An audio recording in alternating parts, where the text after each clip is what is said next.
ఉద్యోగుల సమస్యలను పరిష్కరించడంలో ప్రభుత్వ నిర్లక్ష్య వైఖరి సరికాదని ఆంధ్రప్రదేశ్ ప్రభుత్వ ఉద్యోగ, ఉపాధ్యాయ, కార్మిక, పెన్షనర్ల సంఘాల చైర్మన్ కేఆర్ సూర్యనారాయణ అన్నారు. రాజమహేంద్రవరంలో ఉద్యోగ సంఘాలతో చర్చా వేదిక నిర్వహించారు. ప్రస్తుత ప్రభుత్వంలో ఉద్యోగులకు భద్రత లేకుండా పోయిందన్నారు. అనంతరం ఆయన మీడియాతో మాట్లాడుతూ రాష్ట్రంలో 25,000 కోట్ల బకాయిలు ఉద్యోగ, ఉపాధ్యాయ, పెన్షనర్లకు చెల్లించాల్సిన అంచనా ఉందన్నారు. ఎన్నికల నేపథ్యంలో ఈ నెల 1న జీతాలు చెల్లించినా వాస్తవానికి సక్రమంగా జీతాలు చెల్లించలేని పరిస్థితి ఉందన్నారు.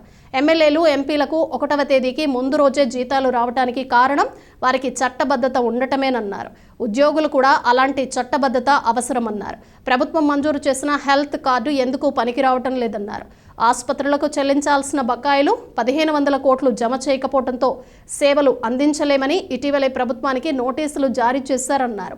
12వ PRC సత్వరం అమలు చేయాలన్నారు. CPS, GPS రద్దు, OPS పునరుద్ధరణ చేపట్టాలన్నారు.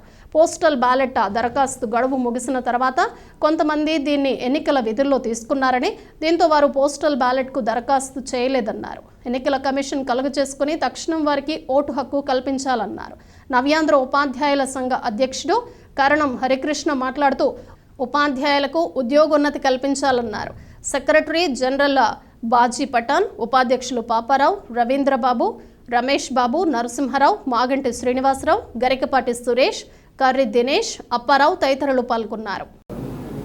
ఆంధ్రప్రదేశ్ ప్రభుత్వ ఉద్యోగుల సంఘం నేతృత్వంలో 30 ఉద్యోగ, ఉపాధ్యాయ, పెన్షనర్, కాంట్రాక్ట్ ఎంప్లాయీస్ సంఘాల సమాఖ్య ఐక్యవేదిక మార్చి 25వ తారీఖు నాడు ఏర్పడి తీసుకున్న స్టీరింగ్ కమిటీ నిర్ణయాల ప్రకారం వివిధ జిల్లాల్లో పర్యటించి ఉద్యోగుల్ని చైతన్యపరచాలనేటువంటి ఒక కార్యక్రమం తీసుకోవడం జరిగింది. దానికి ప్రధాన కారణం over a period of time ఈ రాష్ట్రంలో ఉద్యోగుల యొక్క హక్కులు భంగం వాటిల్లటం, హక్కుగా సంక్రమించిన ఆర్థిక ప్రయోజనాలు ఆఖరికి జీతభత్యాలు కూడా ప్రభుల వారి దయ, రాజుగారి భిక్ష అన్న రీతిలో మారిపోవటం, అనేక రకాలైన విధానపరమైన నిర్ణయాల వల్ల ఉత్పన్నమైనటువంటి సమస్యలకి ఒక పరిష్కారాలు దొరకకపోవటం,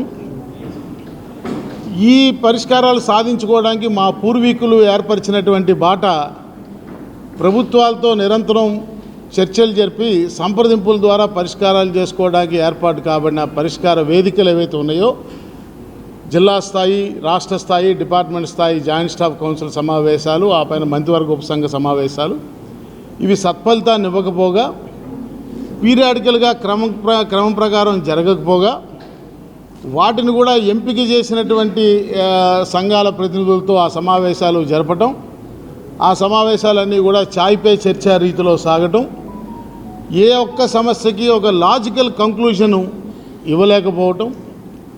మరి రెండో మార్గం మాకు తెలిసింది, ఈ చారిత్రాత్మకంగా ఈ ఉద్యోగ సంఘాల వ్యవస్థకి సంప్రదింపుల ద్వారా పరిష్కారం కానప్పుడు ప్రభుత్వం మీద ఒత్తిడి తీసుకురావడానికో లేకపోతే ప్రభుత్వం దృష్టిని మా సమస్యల యొక్క సీరియస్నెస్ వైపు మరల్చడం కోసమో వివిధ రూపాల్లో నిరసనలు చేసేటువంటి రియాక్టివ్ యాక్టివిటీ మేము చేసేటువంటి నేపథ్యం.